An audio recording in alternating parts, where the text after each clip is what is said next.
नमस्कार, आप देख रहे हैं फुल एंड फाइनल और आपके साथ मैं हूं करुणा शंकर शर्मा। और यहां देखिए बिग वॉल पर रूस पर न्यूक्लियर हमले का क्या खतरा है यूक्रेन की तरफ से, इस पर हम बात करेंगे। और इसके अलावा आखिरकार क्यों ईरान और हिजबुल्लाह की जो तैयारी है, इसके बाद जो इजराइल है वो हाई अलर्ट पर आ चुका है। लेकिन सबसे पहले हम शुरुआत करते हैं और आपको बताते हैं कि आज 4 बजे की 4 बड़ी खबरें क्या है।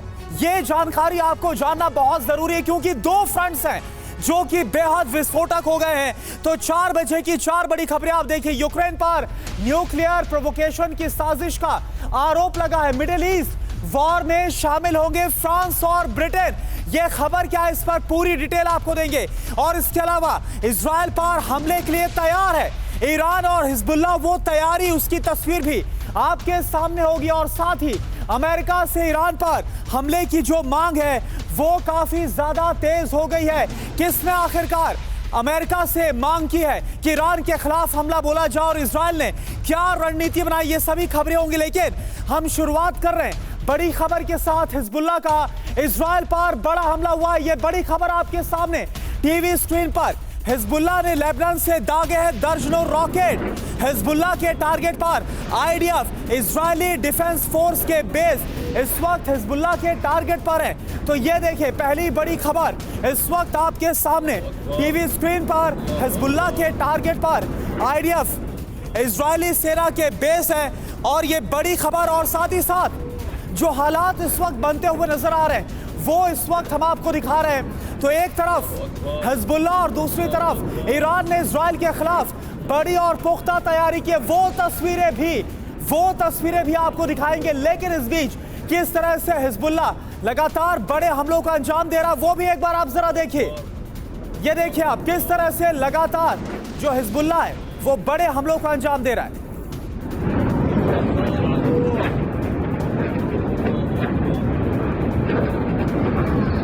अल्लाहु अकबर, अल्लाहु अकबर।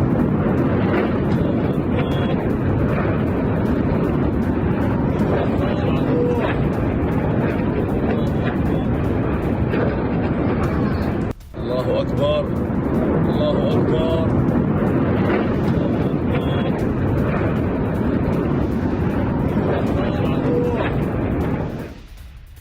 और वहीं एक और बड़ी खबर, गाजा पर इजराइल की भीषण बमबारी।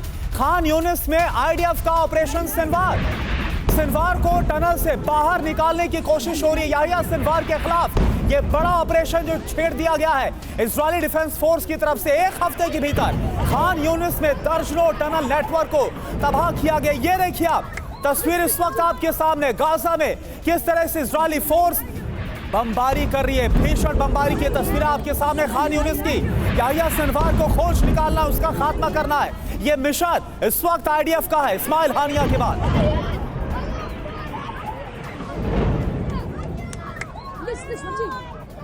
और 2 तस्वीरें अब आपके सामने, ये देखिए टीवी स्क्रीन पर 2 तस्वीरें। एक तरफ हिजबुल्लाह की तरफ से कैसे इजराइल पर बड़े हमलों को अंजाम दिया गया, एक साथ कई ठिकानों पर इन हमलों को अंजाम दिया गया हिजबुल्लाह की तरफ से। और दूसरी तरफ तस्वीर है आपके सामने जो इजराइल का प्रतिशोध है।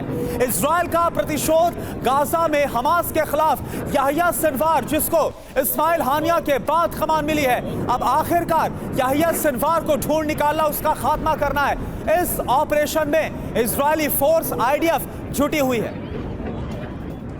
और सुमित इस वक्त मेरे संवाददाता इस वक्त जुड़े हुए हैं हमारे साथ पूरी जानकारी के साथ। सुमित, ये 2 तस्वीरें हम दिखा रहे हैं, कितना विस्फोटक होता हुआ आपको ये वॉर जोन नजर आ रहा है। एक तरफ गाजा में भीषण बमबारी की गई आईडीएफ की तरफ से, उधर हिजबुल्लाह ने आईडीएफ के खिलाफ ऑपरेशन छेड़ रखा है। देखिए बिल्कुल इस समय आईडीएफ के लिए या फिर इजराइल के लिए दिक्कत यह है कि एक तरफ उसको हमास के फ्रंट को, यानी लगातार जिस गाजा के अंदर वो पिछले 8 से 10 महीनों से लड़ रहे हैं, उसको कहीं ना कहीं बना के रखना है, वहां पर अपनी मौजूदगी या फिर आप कह सकते हैं कि हमास के खिलाफ ऑपरेशन को चलाते रहना। वहीं दूसरी तरफ हिजबुल्लाह की तरफ से हो रही जो मिसाइल अटैक्स हैं उसको भी रोकना है। अगर हम देखें पिछले कई दिनों से हिजबुल्लाह ने अपने जो एयर स्ट्राइक्स है उसके पैटर्न में बदलाव किया, लगातार बड़े मिसाइल्स अटैक किए जा रहे हैं। और यही वजह है कि अब ना सिर्फ जो डाइवर्जन है या फिर जो आप कह सकते हैं कि डिवाइड किया गया है आईडीएफ की तरफ से अपनी फोर्सेस का, वो अब नॉर्दर्न फ्रंट पे ज्यादा है एज कंपेयर टू गाजा। तो अब ये चैलेंज है आईडीएफ की तरफ से कि कैसे अपनी मोबिलाइजेशन को इतना स्विफ्ट, इतना ज्यादा तेज रखें कि उनको दोनों फ्रंट के ऊपर अपनी मौजूदगी, अपनी मुस्तैदी एक तरीके से बैलेंस बैलेंस रखनी पड़े। लेकिन इसमें सबसे बड़ा चैलेंज ये है कि अब ना सिर्फ हिजबुल्लाह बड़े अटैक कर रहा है, बल्कि कोशिश आपको याद होगा कि गाजा के अंदर हमास की तरफ से भी की जा रही है। हमास ने अभी कुछ दिनों पहले लॉन्ग रेंज मिसाइल से तेल अवीव की तरफ अटैक करने की कोशिश की थी। तो निश्चित तौर पर आईडीएफ की ये दिक्कत आने वाले वक्त में और ज्यादा बढ़ने वाली है। दोहरी चुनौती का सामना और कैसे से सामना होगा, आप बने रहिए सुमित हमारे साथ।